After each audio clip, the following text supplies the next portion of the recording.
At my 20-week appointment with my second pregnancy, I asked the question of the provider, is it always this hospital's policy that the Pitocin will be increased by 2 every half hour? Is that just how we handle every birth here? And he said, well, we base it on science. And the way that that message was delivered, it felt like I don't have a choice because he knows better about how much Pitocin I need. And I don't want to discredit the science entirely. I know that there's a lot of great research out there and that there are well-informed decisions guiding medical providers in how they deliver care. But I feel like our world has leaned so much towards wanting to quantify everything, and the art and the spiritual side of creating life sometimes gets lost in the mix. Because he may be an expert on giving birth, but I'm an expert in me and my body. Welcome back to the podcast. And today we have a birth story for you guys. We have another My Essential Birth Mama, and she is here to tell us all about her incredible birth. So Veronica, will you take a moment, say hi to everybody, introduce yourself, a little about your family, and then let's talk about your pregnancy. My pleasure. And first, I want to say that I really appreciate the community that you have built here.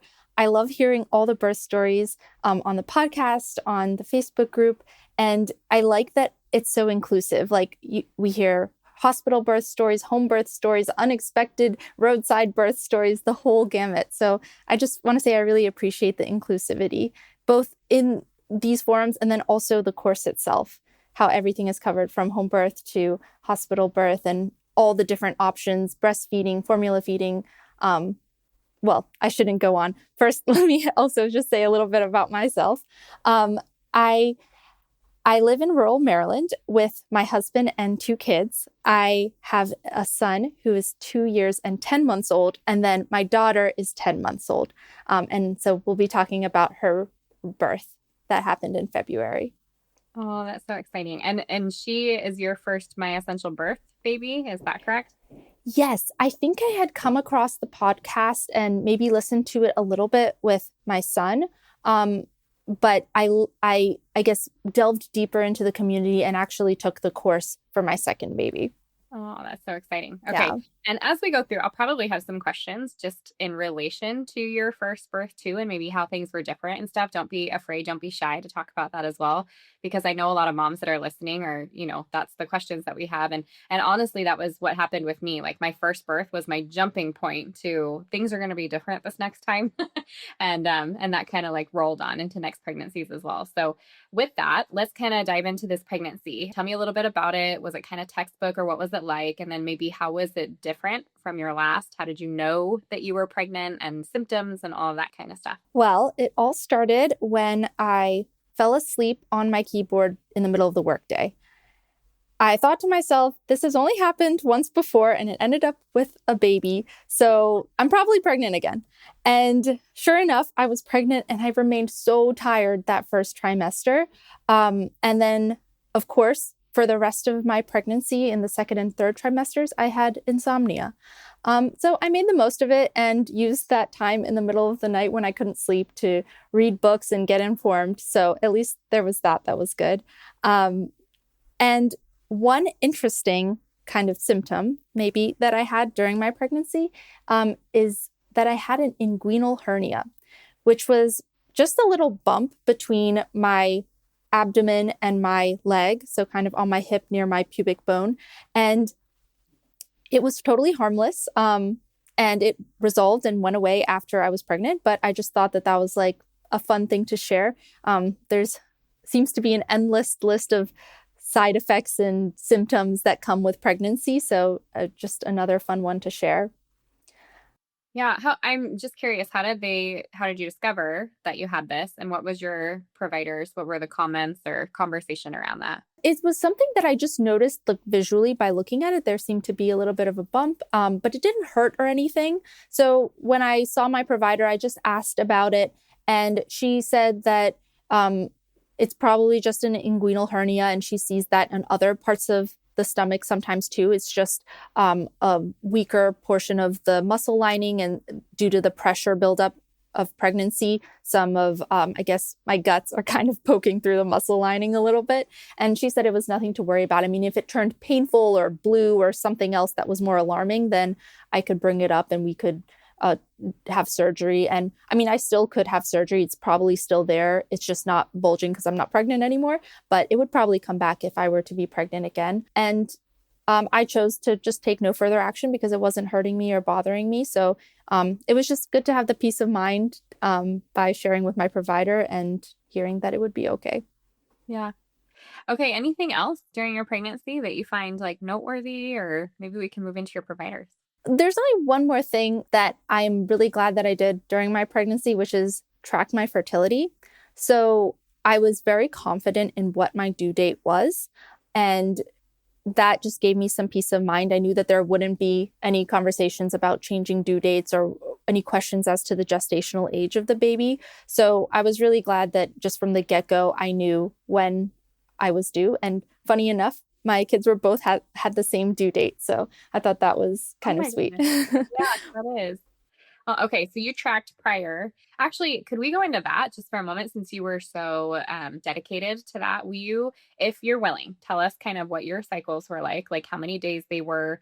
If you were tracking, did you know when you ovulated and what day you ovulated? And then how did you move that information into your pregnancy due date with your provider? So I just tracked using an app. I used the Flow app. I would track when my period began. My cycles averaged around 28 days, so very standard. And I didn't take like ovulation tests, but I did look at the quality of my discharge to see if it was kind of sticky, mucousy, if I like put it between my fingers, how much did it stretch? When I pulled my fingers apart, and I just got a sense of like what it looked like when my mucus was kind of indicating fertility versus just other discharge on non-fertile days.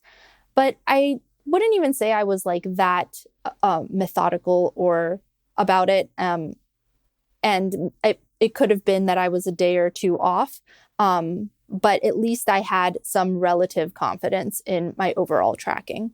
Okay. And so did you keep track of when you were doing like the mucus and stuff? Was that about day 14 for you, or do you have an idea? Yeah, it was. So it was pretty predictable. Well, that helps. That helps Yeah. because then when they're guessing your due date, they would actually be fairly accurate because that's the average, right? 28-day cycle, day 14 fertility, or that mucus. So that's super interesting. Ovulation. That's awesome. Okay. Sorry. That was just my own curiosities there.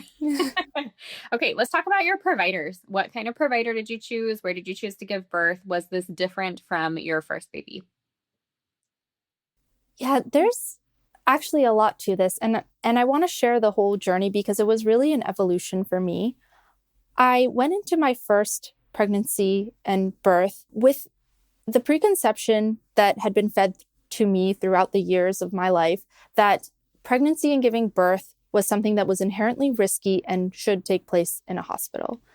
And I did what most people do, and I gave birth to my son in a hospital.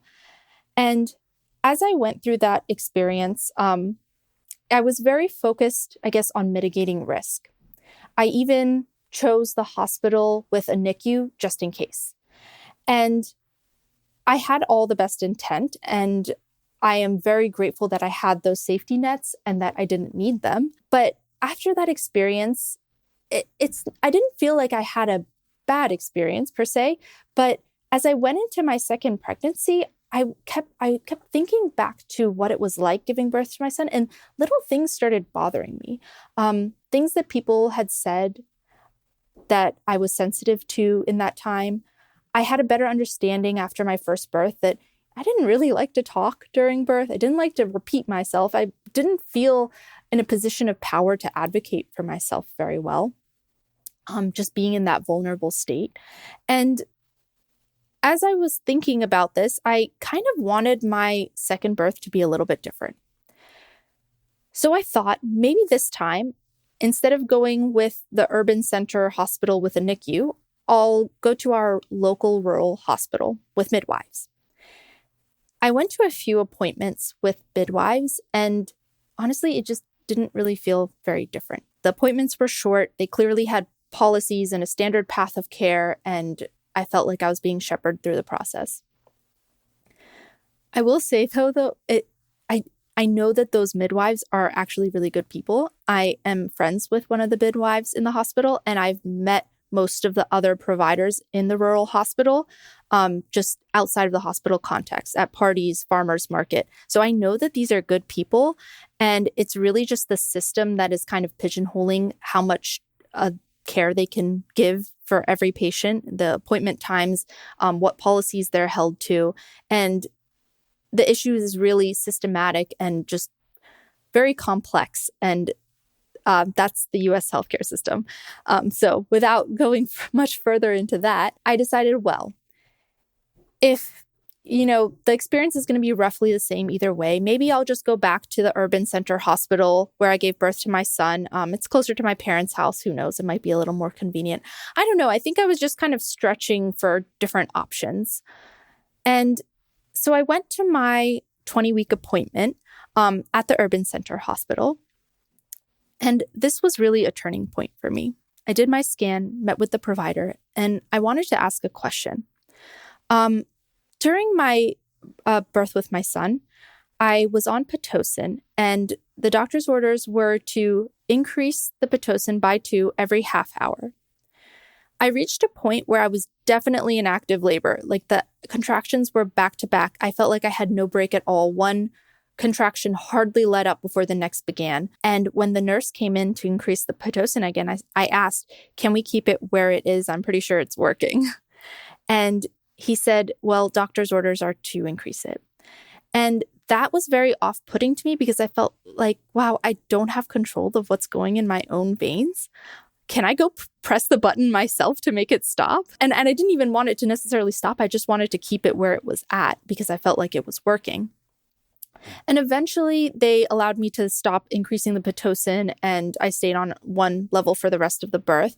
But that experience made me wonder, is this going to happen again? And at my 20-week appointment with my second pregnancy, I asked the question of the provider, is it always this hospital's policy that the Pitocin will be increased by 2 every half hour? Is that just how we handle every birth here? And he said, well, we base it on science. And the way that message was delivered, it felt like I don't have a choice because he knows better about how much Pitocin I need. And I don't want to discredit the science entirely. I know that there's a lot of great research out there and that there are well-informed decisions guiding medical providers in how they deliver care. But I feel like our world has leaned so much towards wanting to quantify everything, and the art and the spiritual side of creating life sometimes gets lost in the mix. Because he may be an expert on giving birth, but I'm an expert in me and my body. And that interaction with that provider left me with an unsettled feeling where I just didn't feel like I wanted to give birth knowing that he might be the one in the room making the calls. And I sat with that feeling for a few days. I just felt wrong. I felt like this is not what I want to do. Like that conversation really bothered me. And serendipitously, I came across your episode with Dr. Stu. And at that moment, I realized that maybe there's something else behind this feeling. Maybe that there's something wrong with the system and not me. Maybe there's something that this world is missing in the rhetoric about pregnancy and giving birth. And up until then, I knew that people were doing home births, but I thought that was for somebody else, and I'm just a regular person who doesn't do that. And I think a lot of people start off this way. But I thought, you know what? Why not me? And I floated the idea to my mom. She was vehemently against it.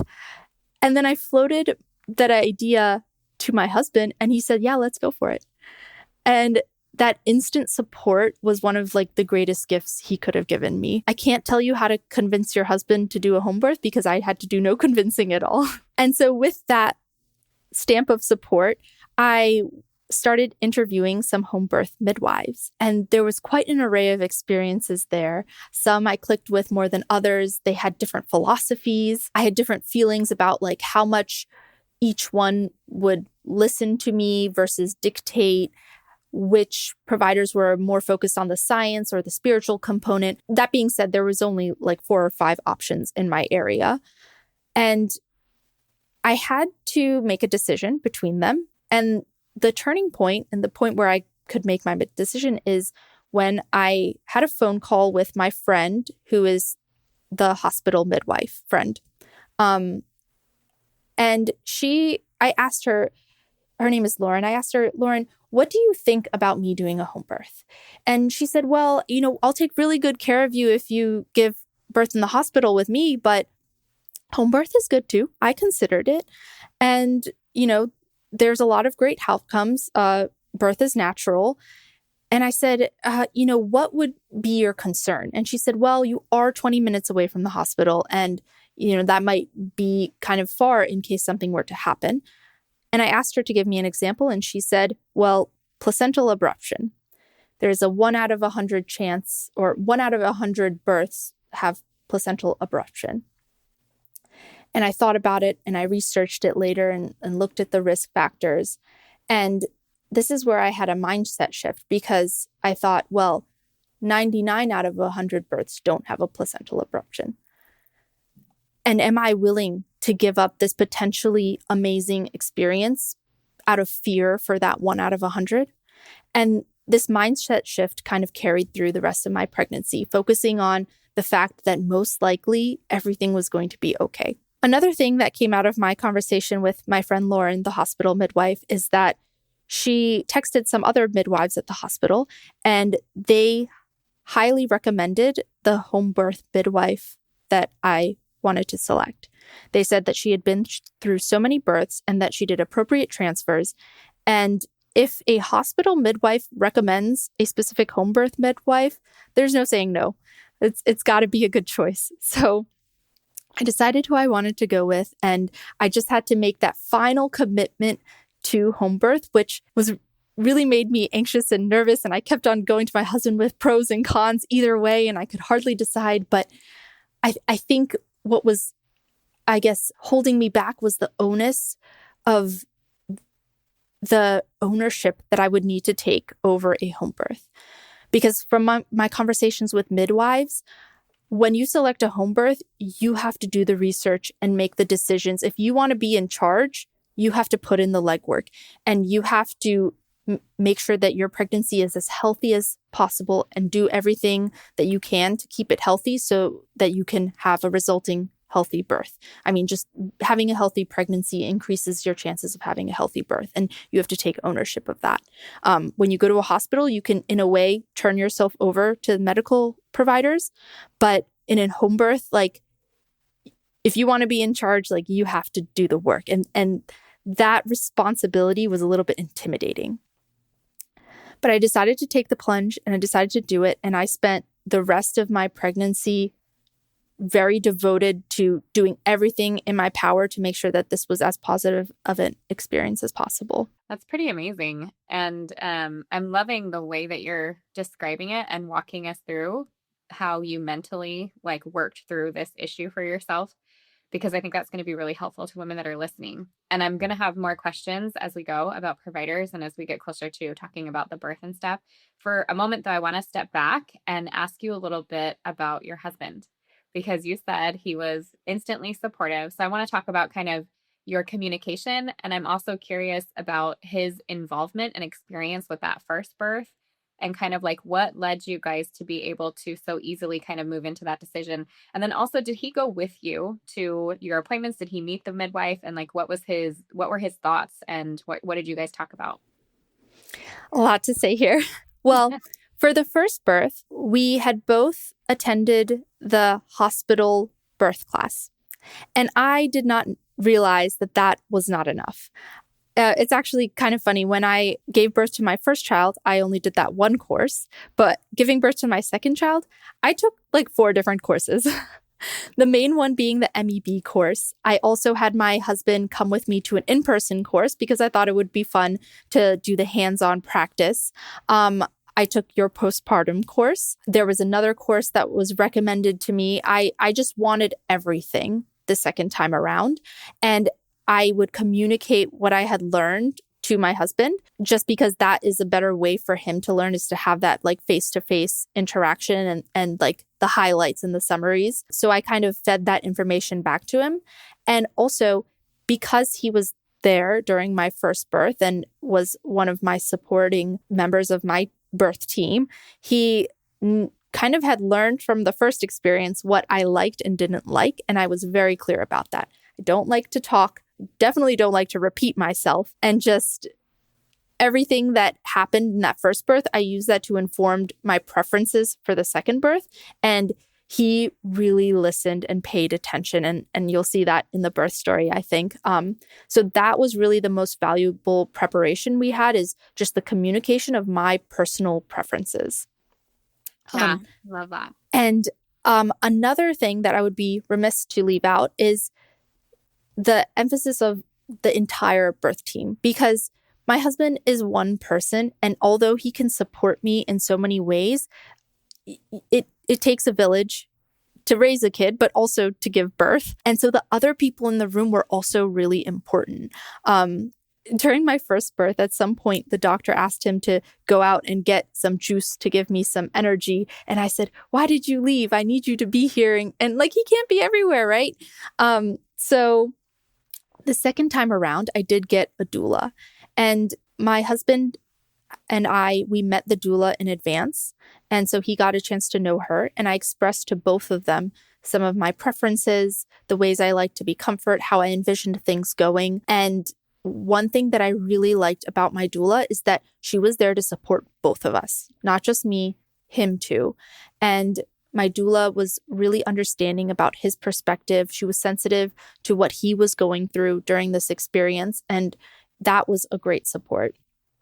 I also had my husband meet the midwife as well. He didn't necessarily go to all the appointments, but he did meet her. My midwife and my doula both came to our house at our 36-week appointment. And so we all were together in one room, and we ran through what the setup was and just had a unity with this whole team, rather than me only communicating to my partner and expecting him to communicate to everyone else. Yeah, I think that makes a big difference. And I love that when you have a birth team and you're all involved and you have that communication together. So I think that's golden that you're talking about that. Can we kind of walk through your daily prep?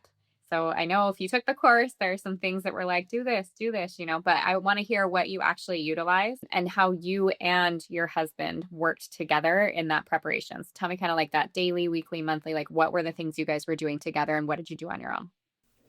Okay, I have a sticky note. It's very simple. It's just a sticky note. This is the sticky note, and it's my daily prep list. These are things that I tried to do every single day while I was pregnant to get on the right foot and keep myself as healthy and prepared as possible.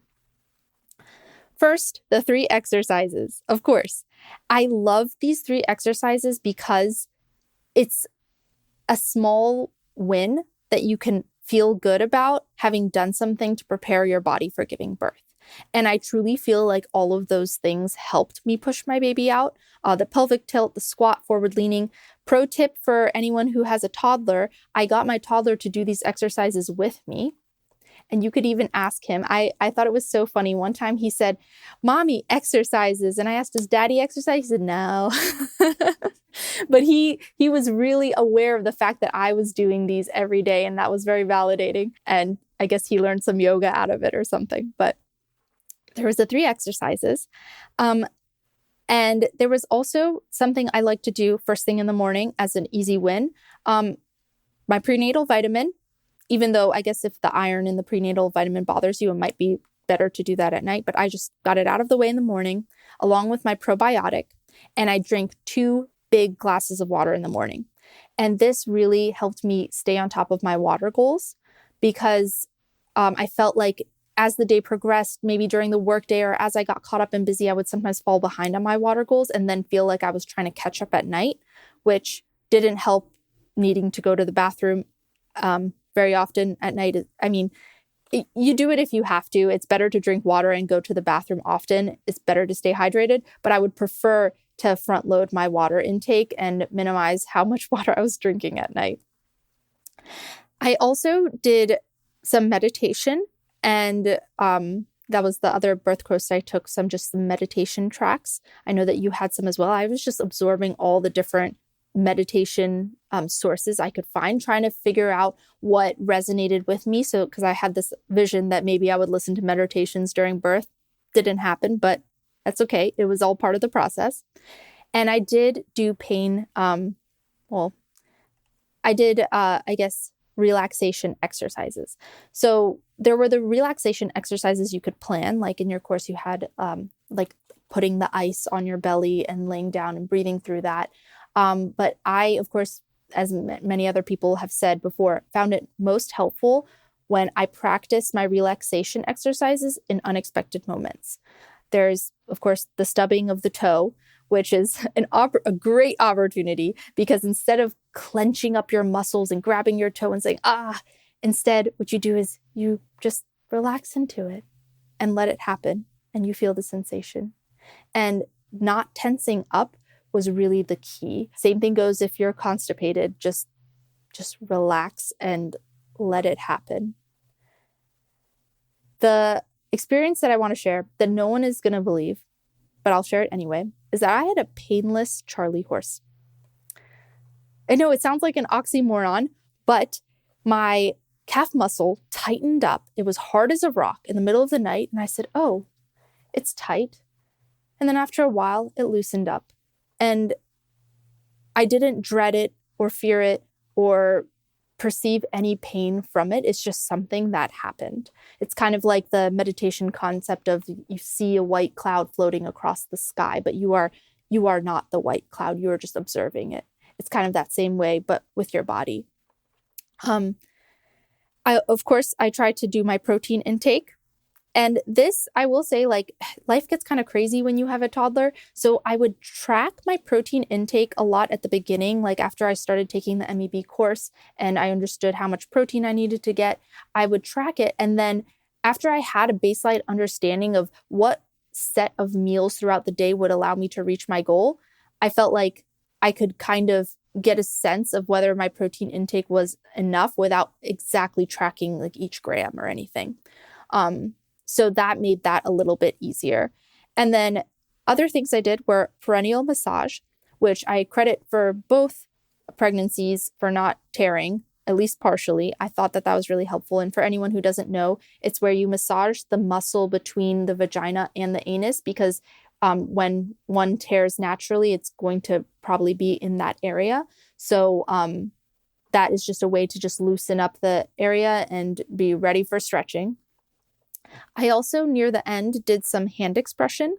Another member of my birth team was my lactation consultant, and she had recommended just getting familiar with one's anatomy and trying some hand expression to see if you can, get a little colostrum out. And I didn't see any at all, but, at least tried. I also did kick counts near the very end just to be reassured that baby was doing well.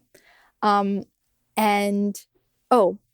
course, how could I forget? I did exercise. I went to the gym and did the stairs. And actually what I would do is I would watch the MEB course on my phone while I exercised. I felt like such a powerhouse just multitasking.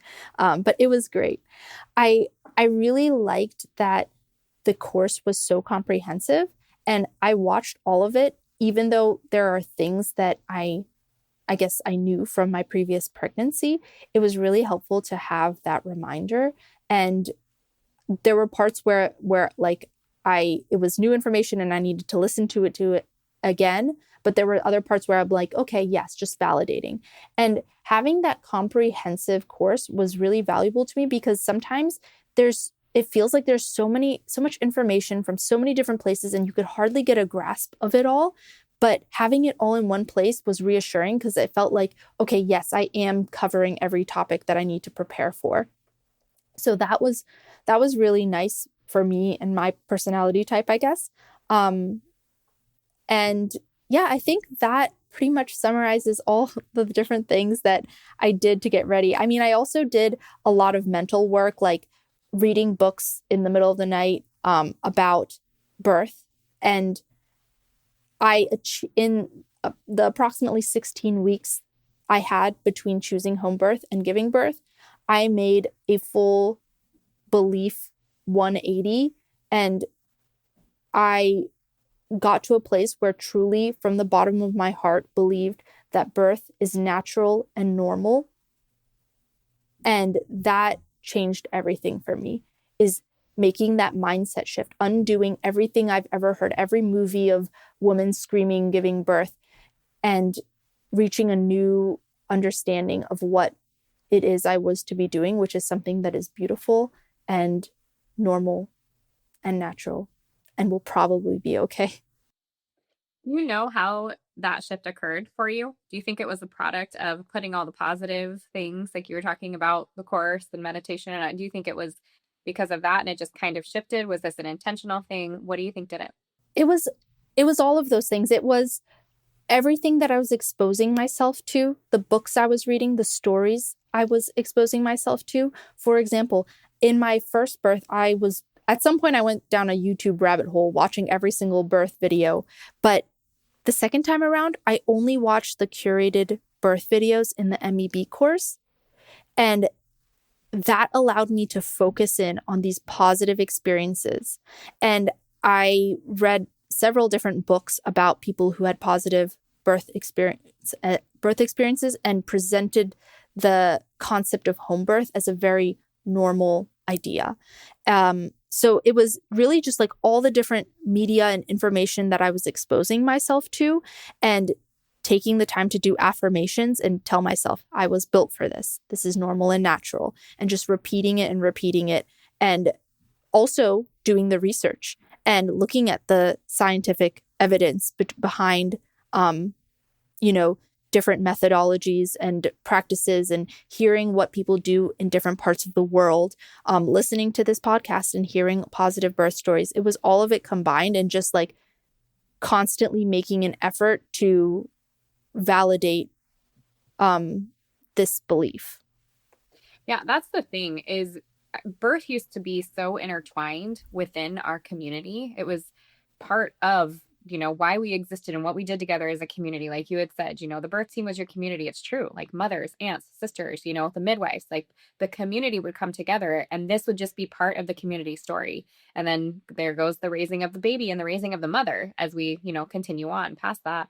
And today, I mean, it is not that way. And it's not, it's not necessarily on purpose, but it is the design of the communities that we live in now, and the lives that we live, and the busyness of it, and not being near family, and all of that makes it so you do have to seek these things out to put them into yourself, and believe those internal things that tell us this is normal, this is natural, you can do this. Because it's not built into our system anymore, because we didn't see birth as youth anymore. And even what you're saying about what you're watching, there are all kinds of birth videos out there, but what is going to resonate and help me to grow into this space of trusting my body and trusting the process, and creating this birth that I want to have. So I'm glad that you shared that.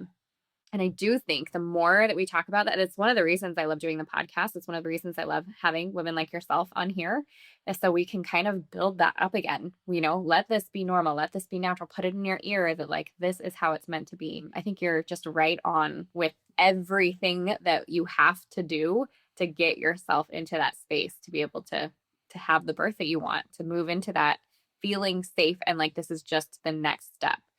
So that's pretty powerful. Okay, end of your pregnancy. Was there anything that you did towards the end to kind of like finish off your prep to go into labor? I'm thinking of things like red raspberry leaf tea, daily exercises or walking that you did. You talked about perineal massage, evening primrose oil, clary sage, anything like that as you were getting closer. And then did you choose to have any vaginal exams, if you're willing to share that? And what were the conversations with your midwives? Because I don't know exactly when you went into labor, so maybe you can tell us about that too. So no vaginal exams. I'll just start by saying that. No way. Not at any point at all. I did do dates and red raspberry leaf tea. I didn't do the primrose oil or the clary sage, honestly, I didn't get that far. I was 38 weeks when I ended up going into labor. And I had asked my midwife about all these different things I could do. And what if I end up at 41 weeks? Because, if I ended up at 42 weeks, like I would have to be in the hospital and I didn't want that. And she said, you know what? Don't worry about it. Your body will go into labor when you go into labor, and you don't really need to do anything. So the dates and the raspberry leaf tea were just kind of for fun. And because my midwife said that the red raspberry leaf tea was like, a good for your uterine health. So I said, that couldn't hurt. And the dates primed your cervix. So that sounded great to me. And it just felt like a good third trimester thing to do. But other than that, I didn't do anything to encourage labor to come on. I kind of wasn't even expecting it at 38 weeks. I had spent most of my appointments with my midwife just talking about all the different options, the research, so that I could help make decisions on what I wanted to do, what tests I wanted to take. And I just focused on how to have a healthy pregnancy and to get her advice on that. And so that's really what I was focusing on. I wasn't too worried about when the baby would come, because there's this desire in our society to quantify things. Like, especially when it comes to cervical checks and dilation, there's this, I guess, idea that we need some way to quantify it, and dilation is the best way to go about it. And maybe there is no better quantifiable alternative, but the quantifiable dilation in centimeters does not fully reflect where you are in labor. And when I had given birth to my son, at some point, I asked for a cervical check because I wanted to know how far along I was, with this idea of it informing me about how much longer I had to go. And I was told that I was at 6 centimeters, and that was so disappointing because I thought for sure I was very close. And looking back, I truly think that I was in transition because I dilated very quickly after that. And hearing that number 6 was really discouraging to me. So that is why this time around, I really did not at any point want to know how much I was dilated, because I knew that it wasn't capturing the full picture of where I was, or it wouldn't tell me when I was going to give birth. It wouldn't tell me how far along I was in birth. And focusing on that quantitative measurement was all it was doing is obscuring the qualitative reality of where one is in pregnancy and labor. I think after both birth experiences, I can tell you it's very obvious when someone is in active labor, when they're in transition, when they're pushing, and it's all qualitative, and you can feel it and you can see it. And that is the true marker of where someone is. And trying to put a number on it through dilation, I understand why the medical community will do it, but I personally don't feel like I need to know that information because I know it in a different way. So I'm not sure exactly how to articulate that, but basically that's the reason why I didn't have any vaginal checks. My provider never even touched me. The only thing is that sometimes she would do a Doppler on my stomach just to check baby's heart rate, which was nice. And other than that, our conversations were purely verbal and just discussing how to keep myself healthy and answering any questions I had. One of the reasons I actually asked that question is because many of the women hit this post due date, meaning they've gone over their 40 weeks and they're talking with a provider that is telling them if they don't hit a certain whatever, right? A certain, like if you hit a certain date, we're talking induction and all this stuff. And so the only reason that I really go over those kind of like end of pregnancy things are because now that we're working up against some of these providers, we feel like we need to be doing something. And if we have any kind of control or we're active in any way to prevent the thing that we don't want to happen, the induction, the intervention, the like hands-on kind of stuff, that we get active with some of these things. And it's true, as your body gets closer to giving birth, there are some things that you can do that help it, to encourage it to get moving a little bit faster. Is it necessary? Absolutely not. All these things that we talk about, and the red raspberry leaf and the dates and all of this stuff, is it necessary? No. Is some of it nice for our body and like in preparation? And if we want to be doing something, absolutely. But you just talked about the golden rule kind of thing, right? With labor and pregnancy, like your body is made to do this. It will do it. Even your provider is saying like, I don't need to do any of this. It's totally on you and what you want to do. When somebody's in labor, when somebody's going through transition, just like you said, you don't need any of those things. So, yeah, no, I just love how you shared that, and you're absolutely right. You're so right, and well said. And if I had made it to 40 weeks, I'm sure I would do everything to try to encourage things. Like I did like read about the mile circuit, and it is kind of like a fun, almost rite of passage to try those things too. I just didn't make it to the point of doing them. Yeah, fair enough. Okay. Well, yeah, you add whatever you want, but I do want to kind of dive into the birth story here in a second. So whatever you want to say, and then let's lead that into, I want to hear what that first contraction was, where it was, what it was like, all of that. And then we'll go into the birth story.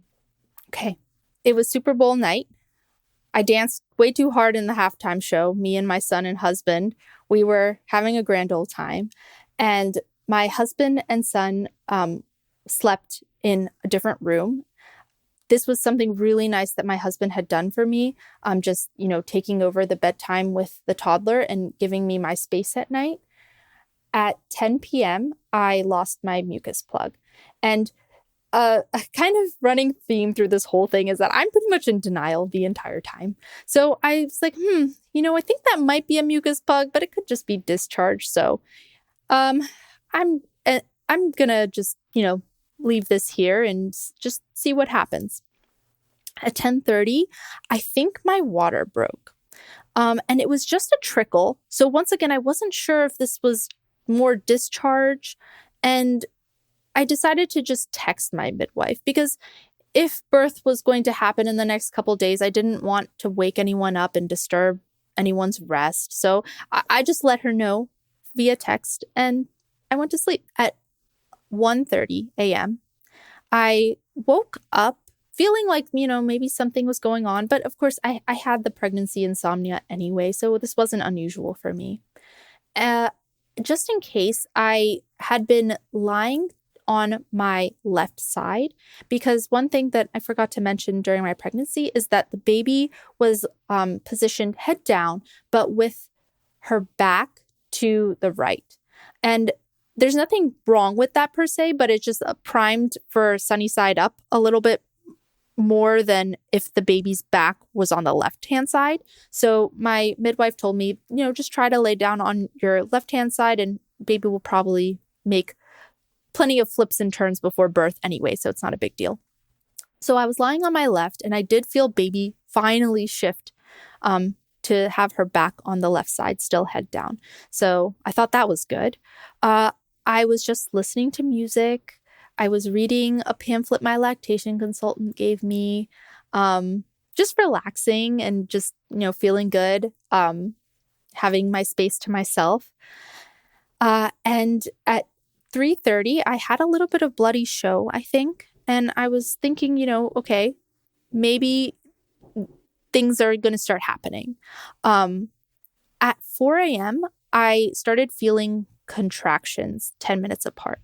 And the way I would describe contractions is just muscle tightening and then relaxing.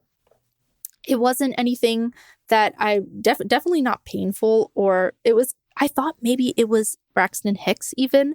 I wasn't sure, but I figured that I would text my midwife and just let her know that I had that bloody show, and then I feel like something might be, brewing.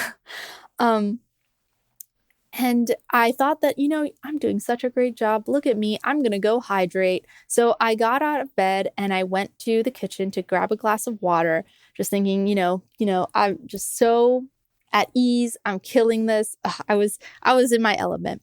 And at 5 a.m., I went to the kitchen and I ran into my husband, Josh, and I said, you know what? I think something is going to happen soon. So I think maybe you should stay home today. Because I think, I might be in labor. And he said, no, you're not. You are up just getting a glass of water. You are just doing you, just overreacting, maybe. Who knows? I don't know. You just do weird things in the middle of the night with your insomnia. I'm going to work. And he left. I called my mother-in-law because I didn't want to be in labor and have my toddler with me. Like, I just didn't want that responsibility. And even though he was asleep, I thought, maybe it would be better if my mother-in-law came in earlier because she was going to be the one to watch my son while I was giving birth anyways. So I called her. She said, okay, I will, take a shower and start to make my way over. I also called my doula, and this was, I'm so glad I had a doula just for this moment even, just because Josh had left to go to work and I felt like I wanted someone to be there to support me just in case. So I called her to come as well. And so after that, this was around, 5:30 or so when I called my doula. At 5:45, I called my midwife because my contractions had sped up to 611. So 6 minutes apart, 1 minute long for an average for the last hour. So I thought, okay, 5:45, time to call. And my midwife had said that, maybe the contractions will slow down a little bit once the sun comes up, because that's something that happens sometimes for people. But she said that she would come, later in the morning or early afternoon just to check on me. I said, great. So that was 6:45 a.m. And at 6 a.m., I got up to go to the bathroom. I sat on the toilet and it suddenly hit me. And I went from the toilet straight onto my hands and knees, and I had an active labor contraction. And then they started hitting me back to back to back. At this point, I needed everyone to come now. I texted my husband. I said, come back. I texted my midwife. I said, I don't think I'm going to make it till the morning. My doula was already on her way. My midwife and doula both lived an hour and a half away. So they both started driving. And at that point, my contraction timer said 311. So I went from 611 to 311 in 15 minutes. And I'm not sure how much the averages play out in that, but it pretty much felt like I was having back-to-back contractions. And that at 6 a.m., I was having those contractions. I was slowly making my way from the bathroom towards the bed. And when Josh came back, he immediately apologized. He said, yes, you definitely are in labor. Sorry. And my mother-in-law came to collect my son, which gave me peace of mind knowing that he was safe. And I made my way to the bed. And at this point, I think I lost my underwear, didn't need it. I still had a shirt on. And I asked my husband to get me a trash can because I felt like I was going to throw up.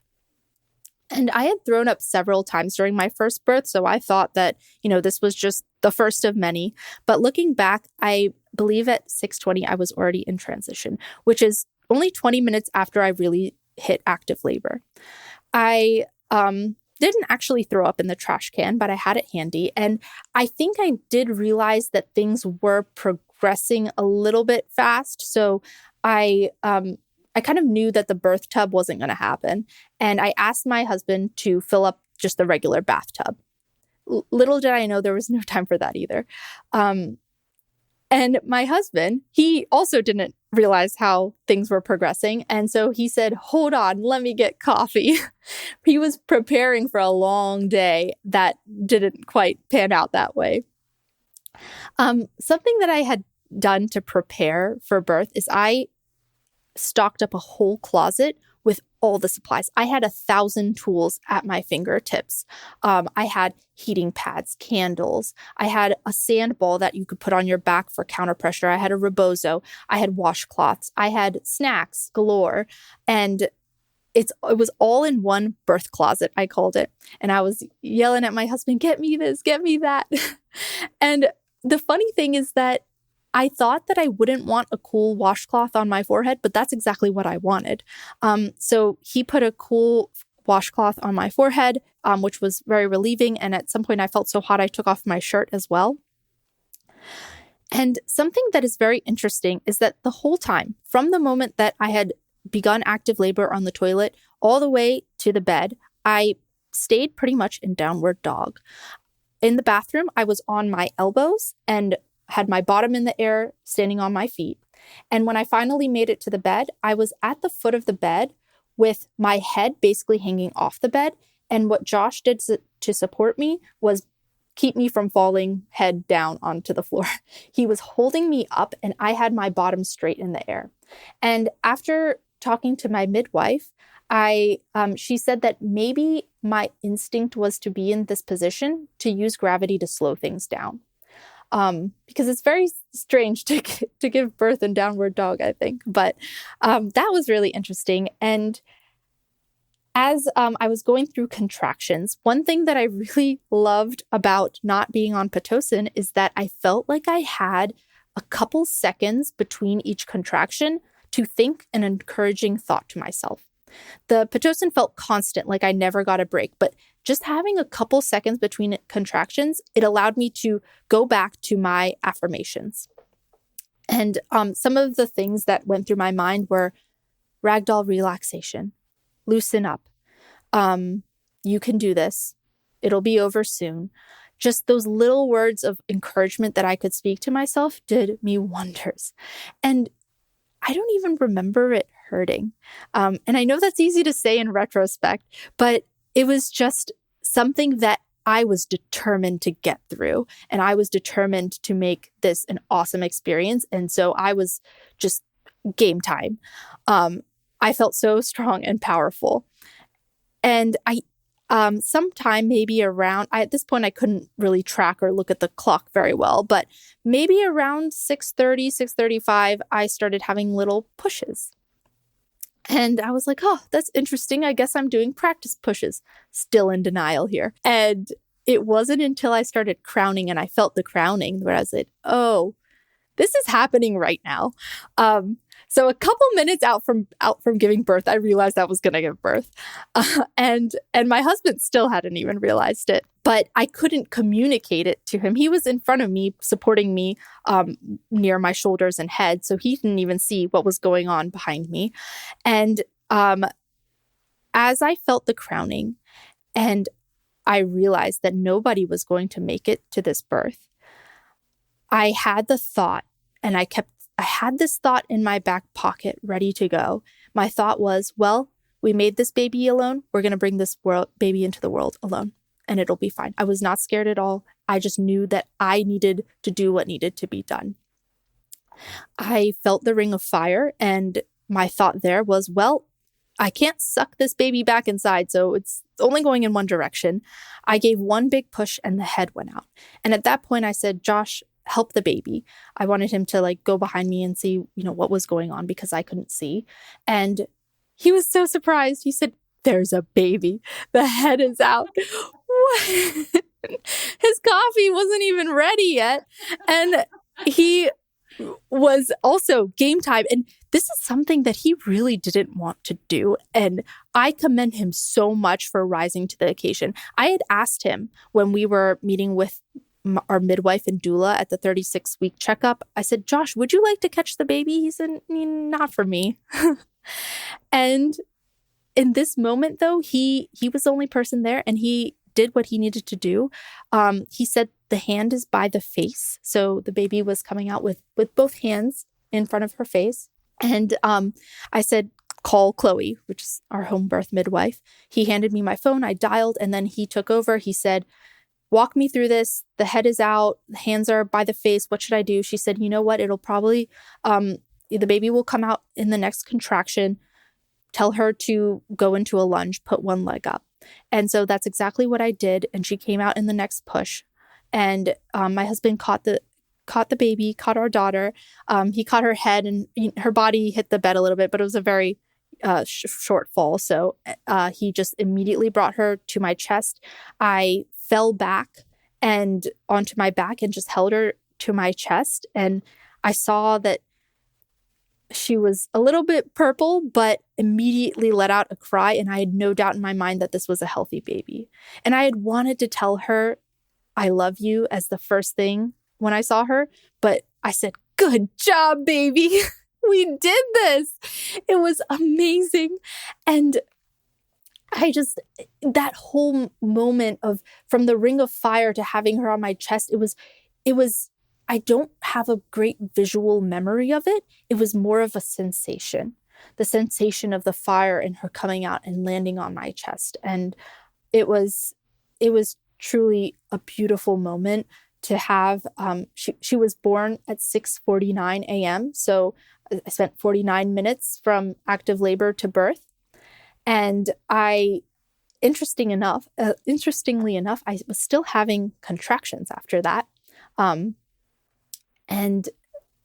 we found out the gender. We were talking to the midwife on the phone. She was there to support us. I thought it was amazing that she knew I needed to go into a lunge because I didn't even tell her I was on my hands and knees. She just is truly such an expert on birth that she knew intuitively that most women are on their hands and knees, especially when it's going fast. So I thought that was amazing. And I continued having contractions after giving birth. But, while I was giving birth, I was so focused on getting the baby out safely. I didn't want her to linger in the birth canal or be compressed. And once she was out, I feel like the motivation to get through contractions when your baby's already out is a little bit lower. So I was like, why is this still happening to me? I'm still having these contractions and I don't really want to be on my back, but the umbilical cord was kind of short. So I didn't feel comfortable getting into the squatting position I wanted to be in. I figured I would just wait for someone to come. And at 7:25, everyone started trickling in. So about half an hour after she was born. First, the backup midwife came. She helped Josh cut the cord. Then my midwife, the birth assistant, my doula, everyone seemed to all arrive at about the same time. And they all gave me a big thumbs up. They said, easy customer. It's all done. So after the midwife took the baby and Josh and the midwife were just checking the baby, taking the weight, I went into the shower to give birth to the placenta, and the birth assistant and my doula helped me. And this is why I got a doula. She knew exactly what temperature I wanted the water to be. Thank you. That's yes. Because people can be an expert in birth, but the doula or the partner is the person who sometimes just knows you and is able to cater to your small comforts, which just makes all the difference in the moment. So I sat on one of those squatty potties, like those stools you put next to the toilet, if just to help your sphincter open up. Anyways, not related, but I sat on one of those because it's kind of circular and allowed me to sit while still leaving my pelvic area open. And I was trying to get the placenta out. My midwife said, you can tug the cord a little bit and see if it comes out, but I just felt like it wasn't ready yet. And I was a little bit nervous about giving birth to the placenta because felt like I hadn't really done it before. With my first child, it was a managed third stage of labor, so the provider kind of just pulled out the placenta. But in this birth, I was the only one hands-on with the placenta. They instructed me how to twist it and get it out. And when all was said and done, it actually took me longer to give birth to the placenta than it did to give birth to the baby. It took me about an hour and a half. After I gave birth to the placenta, I took a shower just because that was comforting to me. I had shakes as my hormones were adjusting. And I went back onto the bed with a blanket, and my midwife was looking at the placenta and showing it to everyone and saying, this is a really interesting placenta. This is how I will describe it. The amniotic sac is like a balloon, and the placenta is like a disc on the surface of the amniotic sac. It's all connected. And usually all the veins and blood will be in the placenta. But for my placenta, the veins were creeping along the lining of the amniotic sac, huge veins. And also the cord was connected at the very edge of the placenta. I don't know if there's even a name for what this is, but I know that it is a very rare thing because after the fact, my home birth midwife circulated pictures among all her midwife friends, and my hospital midwife friend circulated a picture among all her friends. And one midwife who had been helping women give birth for 50 years said that she's never seen anything like it. So it was clearly something that was very unique. And I believe that my body knew that it needed time to let that placenta out. And that is why it took so long, because my body was being careful with it. And something else that I thought was really insightful was that both my home birth midwife and my hospital midwife friend independently said, it's really good that no one broke your waters, because when they break the waters, they nick the amniotic sac and they wouldn't have been able to see if they hit a vein. And that could have had big consequences for me and baby. We both could have bled out if a vein was hit. So that was really validating to me, because I feel like this whole journey, I had this intuitive sense that I needed to not be touched. And maybe that's why. Maybe this unique placenta and the fact that it was needed to be not touched or messed with kind of led me towards this experience and this path. Yeah, that's pretty powerful. And that just part of that mother's intuition that we talk about. And I would say you're absolutely right. There was something in you telling you that. And how lovely that you were at home and no one was forcing the placenta to come a little faster or anything after everything was said and done too. And that's just such a testament of our bodies and the power of them, that our bodies know best and they have a process, and it wasn't stuck, it was taking its time for a great purpose. And I think that's a really important story to tell. Before we jump off here, well, I do, if there's anything else you want to add, please make sure to do that now. But I do want to ask you just a little bit about the birth course. I want you to tell me kind of what you loved about it, what it did that it helped with or helped you overcome, and how it prepared your birth partner, and I guess how you think it prepares pregnant women for the birth journey ahead of them. First of all, it's comprehensive. It's everything that you need in one place so you don't feel frazzled going between different sources. It also validates many different paths that women take, whether it's giving birth at home or in the hospital, includes different stages of the journey. Like the postpartum course was still very valuable to me, despite the fact that I've already had a newborn before. There's so much you can forget. And it's just nice to know that I've reviewed all the information. I also did the Bengkung bind, which was fun. The essential oils and just having the full gamut of tools at my disposal through the course. And of course, the birth videos also were very helpful to me. And also there is the focus on what the partners can do and the ability for myself to relay that to my partner in a way that was just really informative and guided him in his journey, because this is a journey for him too.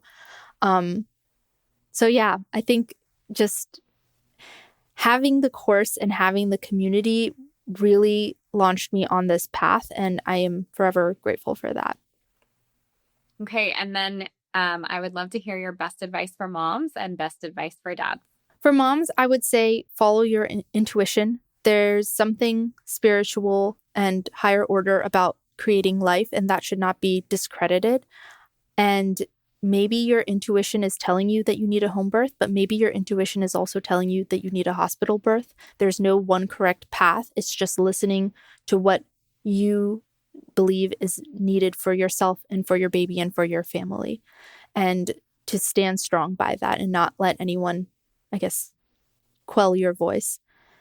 For dads, I would say, remember that matrescence, the becoming of a mother, is a big life shift, kind of like puberty. And just the way that in middle school you remember an embarrassing moment, when you go through matrescence, everything that happens and that is said to you sticks in your heart in a way that gives dads the opportunity to solidify their worth and value to their family and be the strong supporter that the birthing mother needs. So take that role to heart and understand that, there's a big change happening in the birthing mother, and you can be a part of that journey. Yeah. Thank you. Thank you so much for your time today. And thank you for sharing your story. Thank you.